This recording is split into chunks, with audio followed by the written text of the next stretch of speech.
Empezamos entonces la grabación. Hay otra persona más que ingresa. Bueno, hoy es el lunes 28 de marzo. Dopamos ahí hoy con marzo.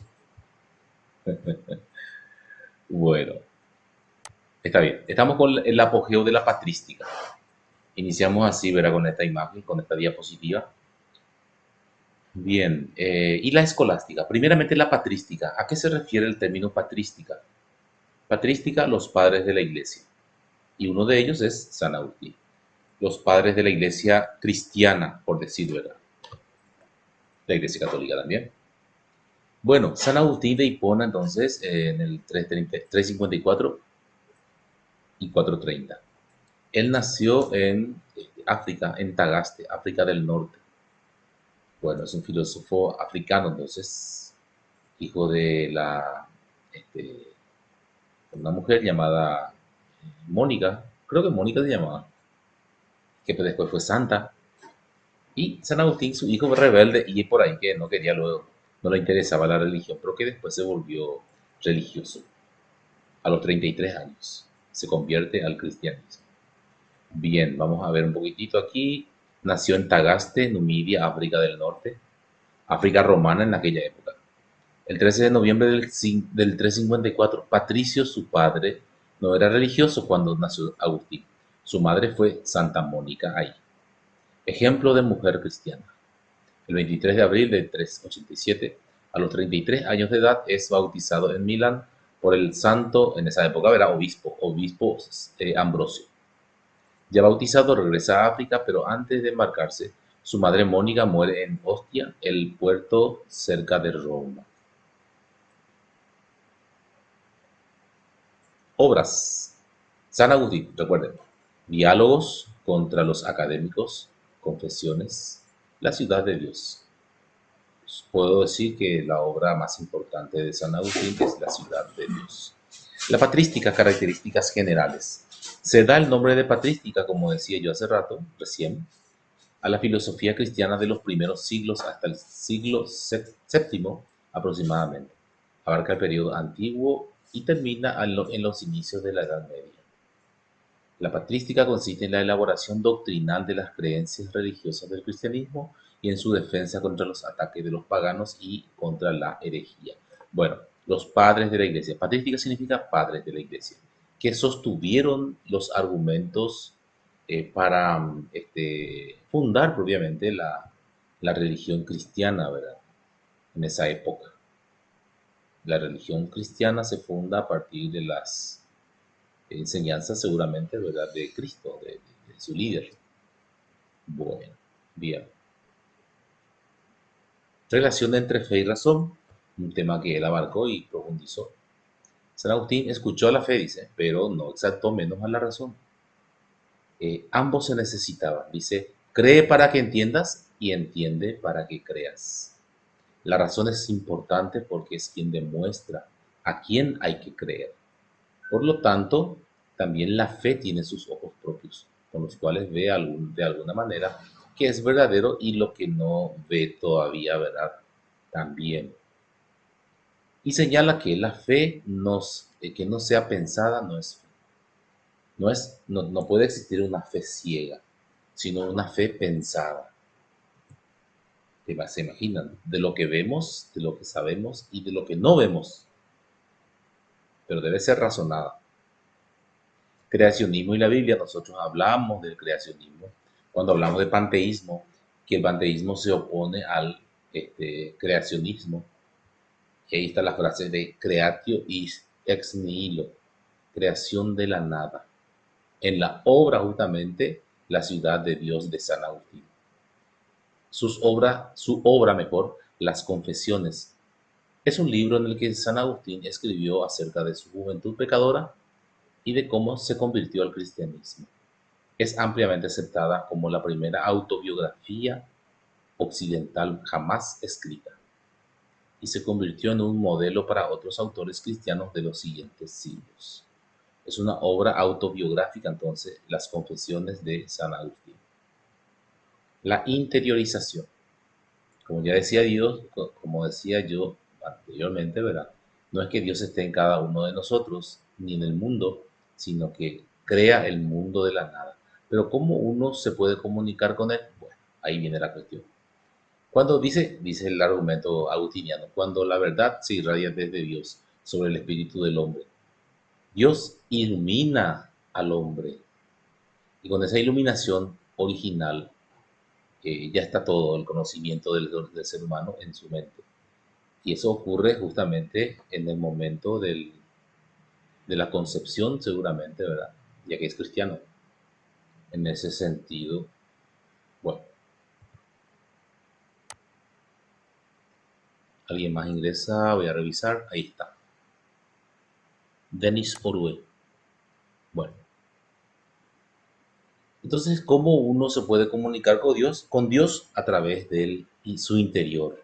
No es que esté Dios dentro de uno, sino que a través del interior de uno, uno encuentra la verdad y le encuentra también a Dios. O sea, se comunica con Dios y no fuera de sí mismo.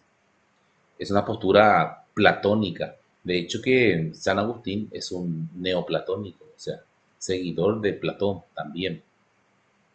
No del todo, o sea, no totalmente, pero algunas cuestiones de Platón adopta para su pensamiento. Razón superior e inferior. El hombre es un alma racional que se sirve de un cuerpo mortal y terrestre. En el alma, San Agustín distingue a su vez entre razón inferior y razón superior. La primera, inferior, tiene como objeto la ciencia, es decir, el conocimiento de las realidades sensibles. La razón superior tiene como objeto la sabiduría, el conocimiento de lo inteligible, con el fin de que sea posible elevarse hasta Dios. En esta razón superior es donde tiene lugar la iluminación, según San Agustín. El problema del mal en su juventud. Le gustaba salir de parranda, parece a San Agustín, antes, ¿verdad? De convertirse. Dice, el problema del bien y del mal en su juventud estaba influenciado por el maniqueísmo. ¿Qué es el maniqueísmo? Es la doctrina filosófica, si se quiere, que, o religiosa, que sostiene la existencia de un Dios bueno y un Dios malo, el bien y el mal, una entidad propiamente, ¿verdad? Y ese es bien agustiniano, o sea, es lo que él extrae del maniqueísmo. Sin embargo, en su madurez habla del mal como el pecado, mal moral, y las enfermedades como mal físico. También admite que el mal, la definición de mal de San Agustín dice, el mal es la ausencia del bien. Cuando no hay bien, entonces está el mal. Es como que niega la existencia del mal. ¿Por qué? Porque justamente la iglesia fue atacada por los romanos, gran parte de los romanos, y las personas que veían caer al imperio romano y decían que era por culpa del cristianismo, el hombre romano que se vuelve débil. Pero esa es una versión. Ahora bien, justamente sale en defensa, San Agustín sale en defensa de la iglesia, con su obra La ciudad de Dios. El libre albedrío es muy importante. Significa libertad de la voluntad. Es decir, el hombre posee la libertad de elegir entre el bien y el mal. O sea, él es el que comete el error. El que elige el bien, cuando muere, accede a la ciudad terrenal, dice San Agustín. Perdón, a la ciudad de Dios, dice San Agustín. Sin embargo, si elegís el mal, si el hombre elige el camino del mal, entonces accede a la ciudad diabólica, dice San Agustín. Justamente aquí tenemos en su obra La ciudad de Dios, que es una obra de la historia, de la filosofía de la historia, o sea, el sentido de la historia de la humanidad. Y dice así, un resumen, el libro es extenso. La historia de la humanidad tiene un sentido lineal que va desde la creación hasta nuestros días. Se origina en la creación hasta nuestros días. Sostiene una sola vida y también sostiene que el fin del hombre es individual. Cada persona elige su camino porque tiene libertad, decíamos recién, y depende de su vida moral, que lleve, que posee libre albedrío para optar entre el bien y el mal. Los gobernantes deben procurar tender a sus ciudadanos hacia la ciudad de Dios. Por eso que los gobernantes tenían que ser para él religiosos. La superación del escepticismo. Su frase dice si falor sum, en latín, si dudo existo. No se puede dudar de la duda misma. Si dudo me doy cuenta de que existo. La duda de por sí no ocurre. Alguien duda. Alguien duda. Ella es la evidencia de una certeza, la misma duda. Si yo digo, si dudo existo, es una afirmación. No podemos negarlo. O sea, alguien que está negando. Entonces, si soy consciente de mi duda o error, soy consciente de que puedo alcanzar la verdad. Y ahí termina, ¿verdad? San Agustín con, con la patrística de San Agustín. O sea, San Agustín era uno de los padres de la iglesia, es considerado. Y después le tenemos a otro, bueno, a otros, no los citamos más. Después, siglos después, nace justamente Aquino, Tomás de Aquino, Santo Tomás de Aquino, después, ¿verdad? Después de su muerte. Nace en el 1225 y muere en el 274 después de Cristo. Vida. Nació en Rocaseca, Lacio o Belcastro, Italia, y muere a finales de 1224 o inicios de 1225 en la abadía de Fossanova, en la provincia de Latina, el 7 de marzo de 1274. Fue un teólogo y filósofo católico perteneciente a la orden de los predicadores y es el principal representante de la tradición escolástica. ¿Qué significa escolástica? Eh, Escolástica significa escuela, escuela, universidades, universidades en donde se impartía filosofía y también teología. Nada más dos representantes del cristianismo estamos viendo. Dos. Uno de la patrística San Agustín, otro de la escolástica o de las escuelas de la iglesia y también de la filosofía, que solamente tenían derecho a estudiar los religiosos, algunos, por cierto. Seguramente Santo Tomás de Aquino fue el más grande teólogo de la historia, el que puso realmente, el que sistematiza realmente todo. San Agustín al inicio, pero Santo Tomás de Aquino durante. Bien. Dice, fundador de la Escuela Tomista de Teología y Filosofía, la escolástica. Obras, Suma Teológica y Suma contra los Gentiles. Suma Teológica en cuanto a la teología y Suma contra Gentiles en cuanto a las personas no creyentes. La escolástica, características. Edad Media, desde la desintegración del Imperio Romano de Occidente del siglo V hasta el siglo XV con la toma de Constantinopla por los turcos. Es la filosofía cristiana de la Edad Media. Significa filosofía de la escuela. Se impartía filosofía en las universidades de la época, pero solamente los religiosos podían asistir.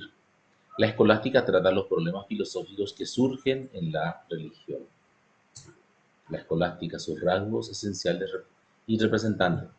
El representante que vamos a ver justamente es Santo Tomás de Aquino, que fue influenciado por la filosofía de Aristóteles. Sí, San Agustín, el filósofo anterior, fue influenciado por el pensamiento platónico o de Platón. Santo Tomás de Aquino se ve más influenciado por la filosofía de Aristóteles. Eso es bueno recalcar.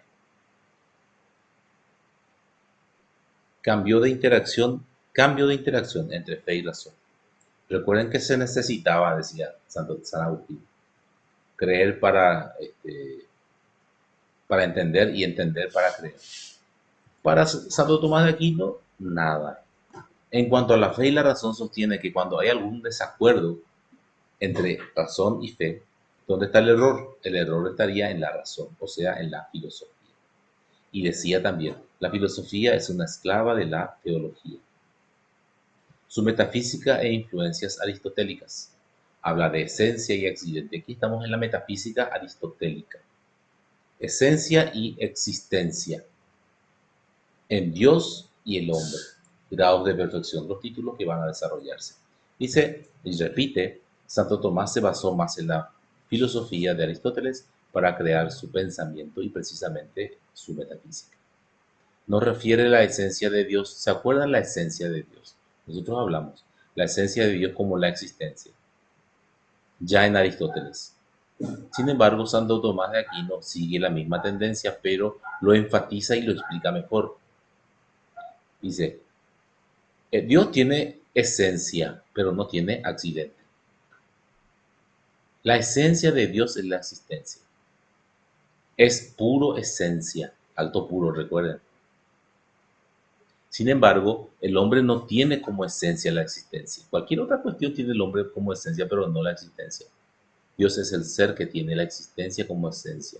¿Por qué? Porque la esencia de Dios es existir. Existe desde siempre, es un ser eterno. Para el hombre, la existencia es apenas un accidente. Aunque se encuentre en el penúltimo grado de perfección, igual es un accidente la existencia en el hombre, porque existe muy brevemente. Grados de perfección: el mundo con existencia, plantas, alma, ánima, vida. Los animales con alma y mutabilidad, animales se mueven. El hombre, alma racional, que perece, o sea, muere. Y los ángeles, el alma racional inmortal. Y Dios, que es un ser eterno, los grados de perfección. San, Santo Tomás de Aquino crea una vía para demostrar la existencia de Dios. 5 vías para la demostración de la existencia de Dios a nivel a posteriori. ¿Qué significa a posteriori? En base a la experiencia.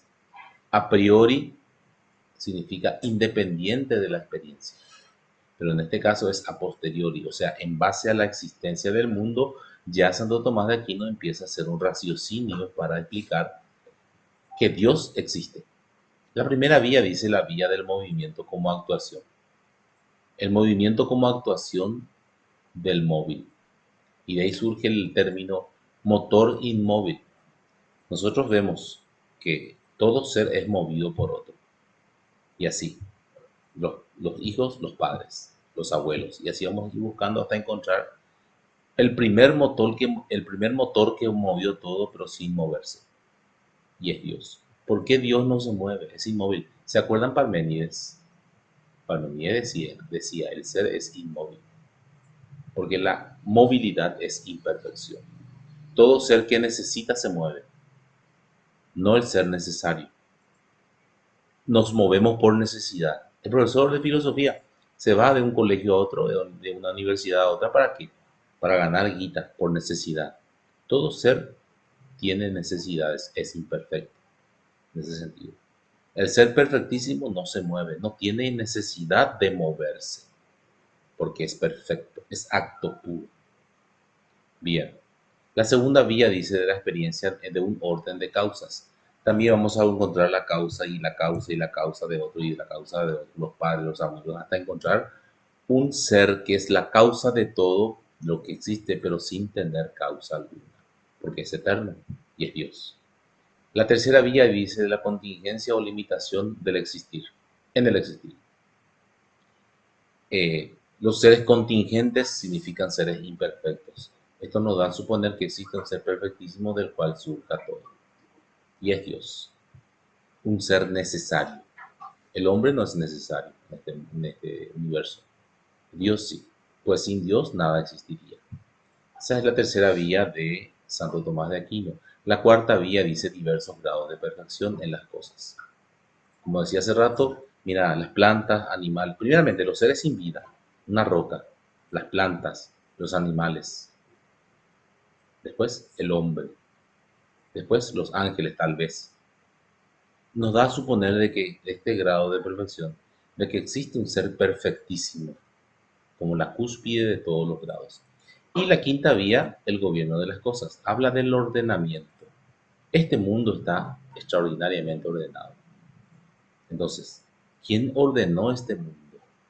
¿Quién fue el ordenador del universo? Y únicamente va a ser Dios, porque este mundo está ordenado previamente. a la existencia del ser humano. No fue el hombre, obviamente, quien ordenó este universo. Habla también en su ética las virtudes naturales y las virtudes sobrenaturales y la búsqueda de la felicidad, al igual que el pensamiento aristotélico. Las virtudes naturales son cuatro. Ahí tenemos prudencia, justicia, fortaleza y templanza. Las sobrenaturales o teologales, tenemos ahí, dice, la esperanza, eh, primeramente tenemos la fe, la esperanza y la caridad. Bueno, y a partir de ello se desarrollan las virtudes. Con el desarrollo de las virtudes se alcanza la felicidad, al igual que Aristóteles decía. Concepto de sociedad, tipos de leyes. Esta sí también es de una inspiración aristotélica. La ley eterna, la razón, que sería el propio entendimiento de Dios, los objetos. Se capta lo universal a partir de lo particular. La ley natural es la ley de las prescripciones inscriptos en la mente de todo hombre que ordena hacer el bien y evitar el mal. Y la ley positiva que formula el legislador descansa en su propia razón y tiene como objetivo el bien de la sociedad y se aplica a los seres humanos. Bien, aquí tenemos entonces la patrística y la escolástica.